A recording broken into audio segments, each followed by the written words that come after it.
예수님께서 문 밖에 서서 문을 두드리고 계시는 성화를 보신 적이 있으세요?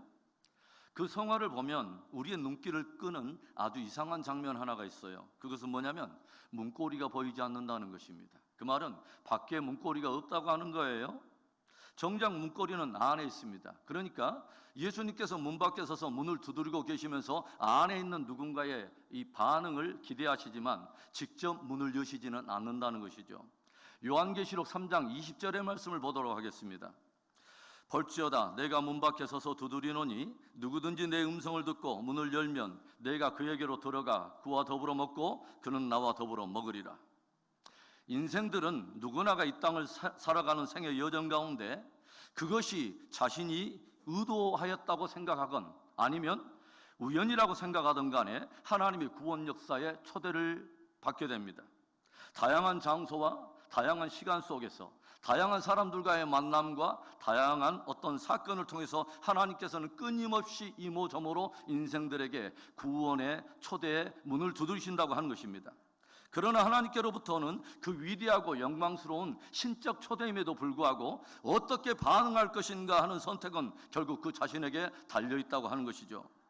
주님이 두드리는 소리에 안에 있는 문고리를 잡고서 주님께 활짝 문을 열고 주와 및 복음에 대해서 문을 열 것인가, 아니면 문을 닫고 무시하든가, 그 선택은 자신에게 달려있다고 하는 것입니다. 그리고 서로 다른 선택은 서로 판이한 운명과 그 결과를 가져온다고 하는 엄중한 사실입니다. 사도신경을 보면 성부와 성자와 성령 하나님 외에 사람의 이름이 딱 둘 등장하는데 여러분 아십니까? 아신 분이 계시다면 오늘 한번 말씀해 보세요. 16인치 칼라 TV를 쌀 수 있는 박스를 묶을 수 있는 끈을 드리겠습니다. 여러분, 사람의 이름이 딱 둘 등장해요. 누구죠? 동정녀 마리아와 본디오 빌라도입니다. 이 두 사람은 남자와 여자라고 하는 점에서 성적으로 대조를 이루고 있지만 하나님의 구원 역사라고 하는 보다 어떤 엄밀한 차원에서 볼 때는 그들의 존재 의미는 실로 엄청난 차이를 보여준다고 하는 것이죠. 마리아는 처녀가 잉태하여 아들을 낳게 된다는 동정녀 탄생이라고 하는 이해가 되지 않는, 도저히 이해할 수 없는 것을 믿음으로 받아들이고 순종함으로 하나님의 구원을 받을 뿐만 아니라 온 인류에게 생명과 구원을 가져오는 축복의 통로로 쓰임을 받더라고 하는 거죠. 반면에 본디오 빌라도는 자신의 야망과 권좌를 유지하기 위해서 하나님으로부터 오는 구원의 길 대신 예수님을 거부하고 그를 정죄하여 십자가의 죽음으로 몰아감으로 역사상 가장 비극적인 인물이 되고 말았습니다. 마리아는 자신의 모든 것을 하나님의 뜻 앞에 내려놓고 성령으로 말미암은 예수님의 잉태를 받아들이므로 하나님께로부터 예비된 그 구원의 은총과 영광스러운 축복에 참여하는 자가 되었지만, 본디오 빌라도는 예수님을 거부함으로써 예비된 풍성한 축복에 대해서 스스로 문을 닫아버리고 그 귀한 하늘로부터 오는 구원과 은혜를 잃어버린 자가 되었다고 하는 것입니다. 그래서 마리아가 참으로 귀한 하나님의 은총을 받은 모든 인간들을 대표한다면 본디오 빌라도는 하나님의 은총을 거부함으로써 스스로 비참한 운명을 자처하는 모든 인간들의 대표가 되었다고 하는 것입니다. 세상에는 많은 다양한 사람들이 존재하지만 결국 하나님 앞에서는 두 부류의 사람들이 있는 것입니다.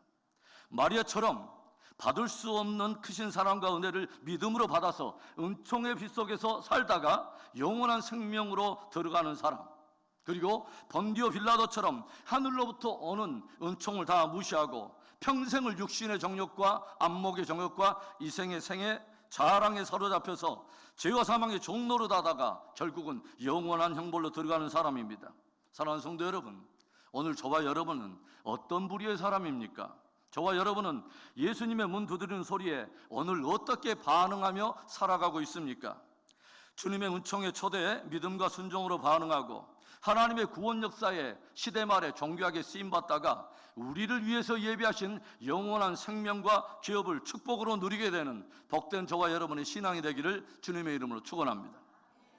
오늘 사도신경의 네 번째 고백은 온 인류의 역사와 운명을 바꿔버린 위대한 한 분과 그분의 위대한 역사를 다루고 있습니다. 본디오 빌라도에게 고난을 받으사 십자가에 못 박혀 죽으시고 장사된 바로 그분, 예수 그리스도와 그분의 놀라운 고난과 십자가의 사건입니다. 그렇다면 이 고백을 통해서 우리가 알게 되는 주님은 어떤 분일까요? 이 고백 안에 담겨있는 예수님 어떤 분입니까? 첫째로 예수님은 우리의 고통을 채울하신 분입니다.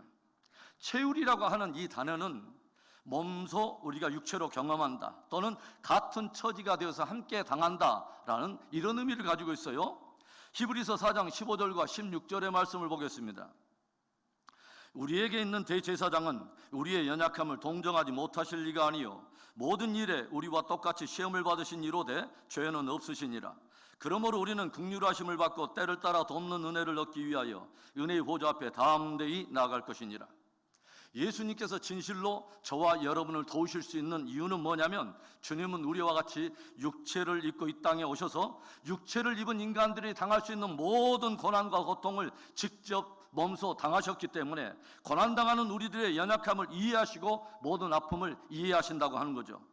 직접 모든 고난과 고통을 채울하셨기 때문에 우리들이 주님 앞에 토로하며 쏟아내는 모든 상한 감정과 눈물과 아픔의 의미들을 주님은 기꺼이 아신다고 하는 거죠.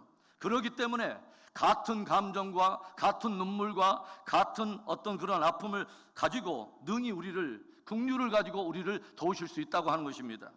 그래서 그 긍휼하심을 받고 때를 따라 돕는 은혜를 받기 위해서 주께서 열어두신 긍휼의 보좌 앞에 담대히 나아오라 라고 주님은 초대하고 계신다고 하는 거죠.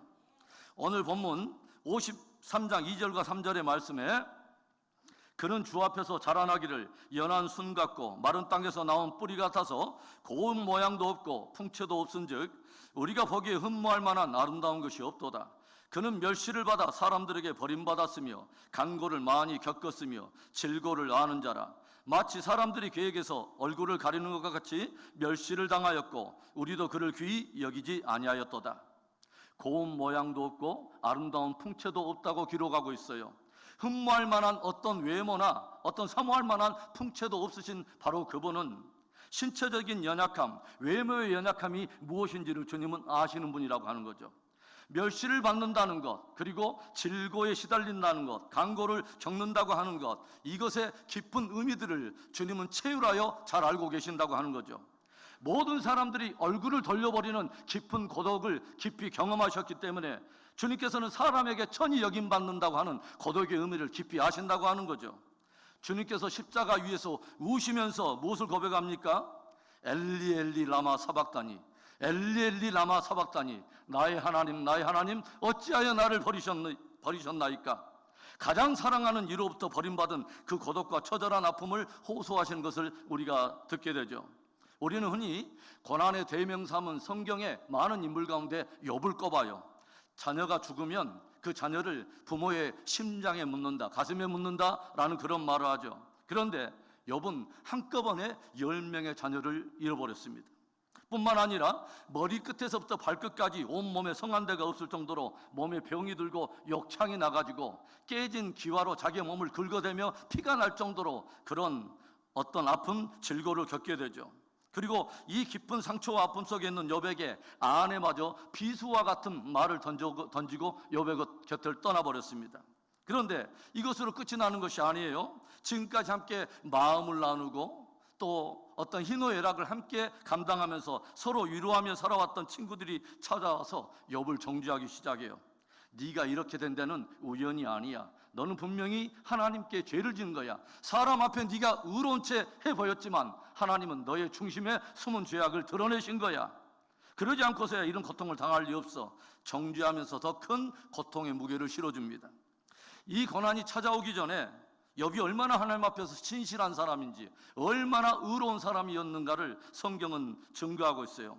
매일매일 하나님 앞에 번제를 드리는가 하면 혹 자녀들이 부지 중에라도 하나님께 불경한 죄를 지었을까 해서 수시로 자녀들을 위해서 속죄의 제물을 드렸던 사람이 욥입니다. 하나님께서도 사단 앞에서 친히 이 욥을 의인으로 인정할 만큼 순결하고도 성실한 하나님의 사람이 욥이었다고 하는 거죠. 그래서 우리는 욥의 고난을 보면서 마음속에 의구심을 갖는다고 하는 거죠. 과연 이렇게 순결하고 의로운 사람이 고통을 당해도 되는가? 이렇게 순결하고도 의로운 사람이 고통을 당할 때 하나님은 과연 왜 침묵하시는가? 하나님의 이해할 수 없는 그 침묵에 대해서 마음속에 때때로는 분노가 일기도 하고 두 주먹이 불끈 쥐어지기도 한다는 거죠. 하나님을 향한 깊은 딜레마. 그러나 의로운 자도 고난을 당할 수 있다고 하는 이 딜레마, 이 이해되지 않는, 이해할 수 없는 역설 안에 하나의 복음이 담겨 있다고 하는 놀라운 사실. 의로운 아들을 고난 가운데 내어주심으로 그 의로운 자의 고난을 통해서 죄인을 구원하시려고 하는 기이한 하나님의 신비한 역설이 묻어 있다고 하는 거죠. 왜 하나님은 의로운 자를 그렇게 고난에 던지십니까? 왜 의로운 자가 고통을 채우려야 하는 것입니까? 분노하며 하나님을 향해서 두 주먹을 불끈 쥐는 모든 인생들을 향해서 하나님께서는 죄 없으신 아들을 이 땅에 보내어 고난에 던지심으로 말미암아 그 죄 없으신 의로운 아들을 통해서 모든 믿는 자들 구원하시고자 하는 놀라운 복음의 신비를 담아 두셨다고 하는 거죠. 모든 인생 가운데 고통의 대명사가 욥이라고 할지라도 감히 예수님의 당하신 고난에 그 고난을 비하겠습니까? 예수님의 당하신 고난과 고통에 비하면 아무것도 아닌 것이죠. 영원한 형벌을 향해서 걸어가는 인생들을 구원하기 위해서 모든 영광을 버리고 이 땅에 오신 바로 구세주가 되신 그분 앞에 인생들이 내놓은 자리란 겨우 초라한 베들레헴 마을 구였습니다. 모든 사람들이 추구하는 가치의 우선순위에 밀려가지고 그분께 내어드린 그 자리는 아주 초라한 베들레헴의 마을 구였단 말이죠. 그리고 가난한 목수인 아버지의 일을 도우며 수고와 땀을 배우고 생존을 위한 몸부림을 채우라십니다. 공생애가 시작되면서 여우도 굴이 있고 공중에서도 보금자리가 있지만 인자는 머리 둘 것이 없다고 말씀하신 그 주님의 말씀처럼 갈릴리의 초라한 어부들과 함께 이 마을 저 마을 사역하면서 나그네 삶을 사십니다. 인생들을 위해서 진리를 들려주며 이모저모로 섬김의 삶을 사셨지만 늘 그분의 삶에는 배척과 고난과 조롱이 그의 벗처럼 따라다닙니다. 가족들로부터 그리고 그의 고향 사람들로부터 종교 지도자들에게 배척을 받으신 바로 그분은 심지어 나중에는 그를 따랐던 제자들에게도 버림을 받습니다. 심지어 십자가 위에서까지 한 강도의 비난과 조롱을 받으시는 것을 우리가 보지 않습니까? 여러분, 패션 오브 크라이스트라고 하는 영화를 여러분 보셨습니까? 패션 오브 크라이스트, 그리스도의 순환, 고난이라고 하는 뜻인데 이 패션이라고 하는 단어가 굉장히 재밌죠. 고난 내지는 순환이라는 뜻을 가지고 있으면서 동시에 패션하면 열정이라고 하는 뜻을 가지고 있습니다. 십자가의 죽음은 한 인간이 육체적으로 당할 수 있는 최고의 고문의 형태이기 때문에 로마 사람들은 자국 시민에게는 아무리 무거운 죄를 지은 죄인이라 할지라도 이 십자가형만큼 금기시켰던 그런 형벌입니다. 이처럼 예수님은 인간이 살아가면서 겪을 수 있는 생로병사의 모든 고독과 또 상실의 아픔을 그 누구보다도 진하게 경험하셨고 마지막에는 십자가에서 죽음을 친히 채울하셨다고 하는 것이죠. 우리는 인간의 역사 속에 찾아오셔서 인간이 겪는 출산에서부터 죽음까지 삶에서 겪는 모든 고통과 고난을 채울하신 주님을 우리는 보게 되죠. 그리고 성경의 어느 한 자락에서 그 모든 일을 겪으신 주님이기 때문에 그 모든 고통과 아픔을 채울하신 주님이기 때문에 능히 우리를 도우실 수 있다고 하는 놀라운 복음, 아름다운 기쁜 소식을 듣게 된다고 하는 것입니다. 바로 그분이 이제는 숱한 고독과 아픔과 고통 속에 있는 인생들을 위해 긍휼의 보좌에서 그들을 돕기 위해 기다리신다고 하는 이 놀라운 복음. 그래서 우리는 우리와 같이 육체를 입고 우리와 같이 되셔서 모든 고통과 상실과 죽음을 채울하신 분으로서 이제 긍휼의 보좌에서 우리를 도우신 바로 그분을 향한 우리의 신앙을 담아서 본디오 빌라도에게 고난을 받아사 십자가에 못 박혀 죽으시고라는 우리의 신앙을 고백하고 있는 것입니다. 오늘 혹 삶 속에서 당하는 어려움 그리고 질고와 아픔으로 어두운 시간들을 지내고 계신 분은 계시지 않습니까? 모든 인생들의 고난과 고통을 채울하실 뿐만 아니라 이제 긍휼의 보좌에서 우리를 도우시기를 기뻐하시는 그 주님께 나아가 다시 한번 새 힘을 입고 새 회복을 맛보며 승리하게 되는 저와 여러분의 신앙이 되기를 주의 이름으로 축원합니다. 본디오 빌라도에게 고난을 받으사 십자가에 못 박혀 죽으시고 이 신앙의 고백 안에 담겨 있는 주님은 어떤 분일까요? 둘째로는 예수님은 우리의 죄를 담당하신 분이라는 거죠. 2000년 전에 이 땅에 오신 예수님에 대해서 세례 요한이 증거했던 복음이 있습니다. 요한복음 1장 29절의 말씀, 우리 함께 읽어봅니다.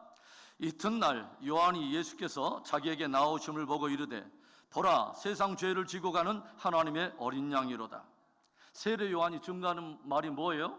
보라, 세상 죄를 지고 가는 하나님의 어린 양이로다. 구약시대 성전에서 속죄제사를 드릴 때에 가장 은총의 복음이 되는 그 영역이 어디라고 여러분 생각하십니까? 그것은 제사를 드리는 사람이 자신이 가져온 제물에 안수하여 죄로 말미암아 자신이 당할 수밖에 없는 죄의 대가를 제물이 치러내므로 속죄를 드리는 이 사람이 죄에서 놓여서 자유케 되는 바로 죄의 정가의 은총일 것입니다. 죄인이 죄의 삭스로 직접 당해야 될 고통과 죽음과 형벌을 제물이 대신 담당함으로써 얻게 되는 이 속죄의 은총이야말로 저와 여러분의 최고의 복음이 된다고 하는 거죠. 세례 요한이 지금 증거하고 있으며 선포하는 복음이 무엇입니까? 영원토록 형벌을 받아서 사망과 영원토록 심판의 종이 된 인생들아, 하나님 앞에서 그 하나님의 불꽃 같은 공의를 만족시킬 우리의 속죄를 완전히 담당하실 하나님의 어린 양이 있다. 우리의 모든 죄를 지고 하나님이 요구하시는 그 공의의 모든 대가를, 죄의 삭스를 완전히 지불하시고 믿는 우리를 완전히 자유케 하실 하나님의 어린 양이 있다 선포하고 있는 것입니다. 주전 700년경에 동정녀에게서 한 아이가 태어날 것을 예언했던 이사야 선지자는 그의 이름이 임마누엘이 될 것을 예언하여 들려줘요. 우리와 함께 하시는 하나님, 죄인들을 찾아오신 하나님, 그분이 왜 우리 가운데 찾아왔을까요? 하나님의 속죄 양이 되기 위해서 찾아오셨다고 하는 거죠. 그래서 선지자 이사야는 바로 그분 안에서 이루어질 이 신비한 속죄 은총을 오늘의 이런 복음으로 우리에게 들려주고 있어요. 이사야서 53장 5절과 6절에 그가 찔림은 우리의 허물 때문이요 그가 상함은 우리의 죄악 때문이라. 그가 징계를 받음으로 우리는 평화를 누리고 그가 채찍에 맞음으로 우리는 나음을 받았도다. 우리는 다 양 같아서 그릇 행하여 각기 제 길로 갔거늘 여호와께서는 우리 모두의 죄악을 그에게 담당시키셨도다. 여러분, 이사야 선지자가 본 것이 무엇일까요? 이사야 선지자가 무엇을 보았고 지금 무엇을 선포하고 있는 것입니까?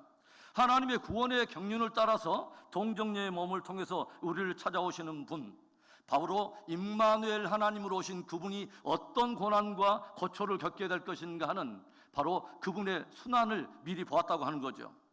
우리와 함께 하려고 우리를 찾아오신 하나님이신 그분이 찔리고 상하고 징계를 받고 십자가에 못 박혀 처절한 죽음을 맞이하는 그분의 이해할 수 없는 생의 여정을 보았다고 하는 것입니다. 그런데 이사야가 동시에 선포하고 있는 위대한 복음이 뭐예요? 그의 찔림은 우리의 허물을 인하며 그의 상함은 우리의 죄악을 인함이라. 그가 징계를 받음으로 우리가 평화를 누리고 그가 채찍에 맞음으로 우리가 나음을 입었도다. 하나님의 어린 양 되신 예수님의 모든 여정 하나하나가 또 그의 고난과 죽음에 이르기까지 이 모두가 우리의 구원과 직결되어 있다고 하는 속죄의 신비로움을 복음처럼 우리에게 들려주고 있다고 하는 것입니다. 어떻게 이런 놀라운 사건이 우리에게 은혜가 되었을까요? 어떻게 이런 신비가 우리에게 은혜가 되었을까요? 바로 이 말씀 때문이에요. 여호와께서는 우리 모두의 죄악을 그에게 담당시키셨도다. 여호와 하나님께서는 우리 모든 인생들의 죄악을 그에게 담당시키기를 기뻐하셨다고 하는 거죠. 사랑하는 성도 여러분, 여러분은 영원토록 형벌에 들어갈 나의 죄를 대신 짊어지고 불꽃 같은 하나님의 공의를 만족시키려고 기꺼이 십자가에서 속죄 제물이 되신 하나님의 어린 양 예수 그리스도를 나의 진정한 구세주로 영접하셨습니까? 그분이 하나님으로부터 보내심을 받아 나의 죄된 존재와 죄악들을 대신 짊어지고 빌라도에게 고난을 받으사 마침내 십자가에 죽으신 바로 그분이 하나님이 준비하신 위대한 하나님의 어린 양이심을 여러분은 믿으십니까? 예수님이 나의 죄를 담당하신 분이요 십자가의 죽음이 나를 위한 속죄의 희생이었음을 믿음에 담아서 우리는 사도신경의 네 번째 고백을 주 앞에 드리고 있다고 하는 것이죠. 오늘날 얼마나 많은 그리스도인들이 이 예수님의 고난과 그리고 십자가의 복음을 깊이 받아들이고 있을까요? 2000년 전에 예수님께서 마지막 십자가를 지시려고 예루살렘을 향해서 가시는 여정에 놀랍게도 예수님의 장례를 알고 그 의미를 알고 준비했던 한 여인이 있습니다.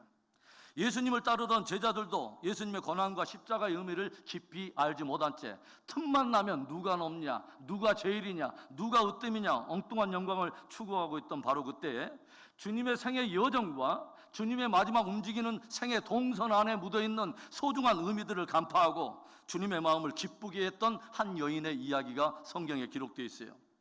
예수님께서 십자가를 지시려고 예루살렘을 향하여 가던 길 중에 작은 마을인 베다니에 이르렀을 때 한 여인이 문득 주님 앞에 나와서 귀한 향유 옥합을 깨뜨리고 예수님의 머리에 붓습니다.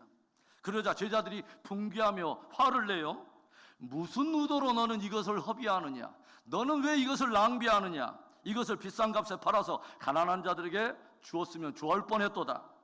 그러자 예수님께서는 저들과 전혀 다른 각도에서 이렇게 칭찬을 하세요. 너희가 어찌하여 이 여인을 괴롭히느냐? 저가 내게 좋은 일을 하였느니라. 이 여자가 내 몸에 이 향유를 본 것은 나의 장례를 위함이니 진실로 이르건대 온 천하에 어디서든지 복음이 전파되는 곳곳마다 이 여인의 행한 일을 기억하여 기념하게 하라. 우리가 다른 복음서와 대조해 본다면 이 여인이 분 향유는 300데나리온에 해당하는 값비싼 것입니다. 한 노동자의 하루 품삯이 한 데나리온이라면 300데나리온이라면 오늘의 우리가 노동자의 하루 품삯을 10만 원으로 잡는다면 약 4천만 원에 가까운 엄청난 가치를 가지고 있는 그런 향유 옥합입니다. 그런데 이것을 예수님의 머리에 쏟은 것입니다. 그러면서도 이 여인은 정작 그것을 허비라고 생각하지 않았습니다. 그것을 결코 낭비라고 생각하지 않았습니다. 왜냐하면 그녀는 예수님이 어디에서 오신 어떤 분인가를 알고 있었기 때문이에요. 그리고 그분이 지금 어디를 향해서 어떤 일을 하려고 가시는가를 그 의미를 알아버렸기 때문입니다. 그리고 그 일을 감당하신 후에 어떤 결과가, 어떤 영적 효력이, 어떤 은혜가 내 인생에 그리고 온 인류에게 미칠 것인가를 깨달아 버렸다고 하는 거죠. 여러분, 허비라고 하는 단어, 낭비라고 하는 단어는 별로 의미 없는 일에, 무가치해 보이는 일에 무엇인가 소중한 것을 투자했을 때 참으로 낭비다, 허비다, 우리가 보통 이렇게 표현하잖아요. 그런데 여러분, 진실로 예수님의 십자가에 달리신 그 사건을 보면서 이거야말로 허비가 아닙니까? 이거야말로 정말 무가치한 일, 낭비가 아닙니까? 라고 오히려 그렇게 조소하며 그렇게 외칠 수 있었던 그런 존재들이 있어요.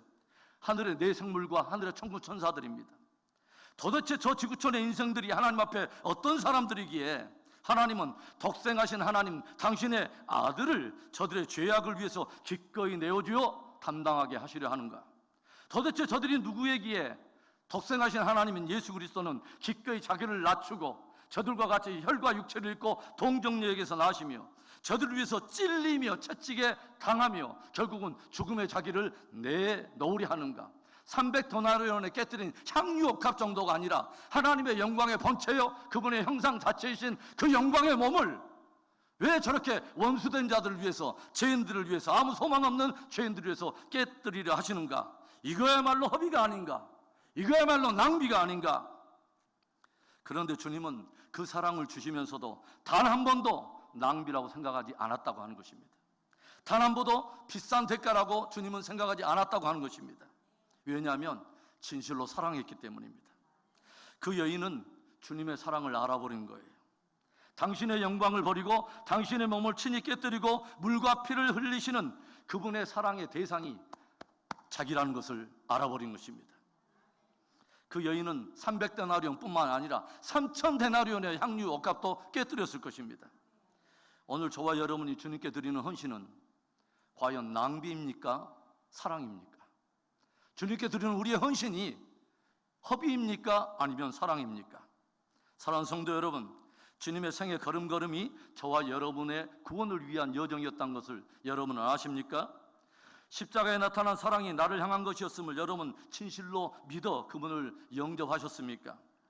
오늘 그 사랑이 성령으로 말미암아 다시 한번 우리의 영혼에 깊이 부어지는, 기름 부어지는 놀라운 은혜가 있기를 주의 이름으로 축원합니다.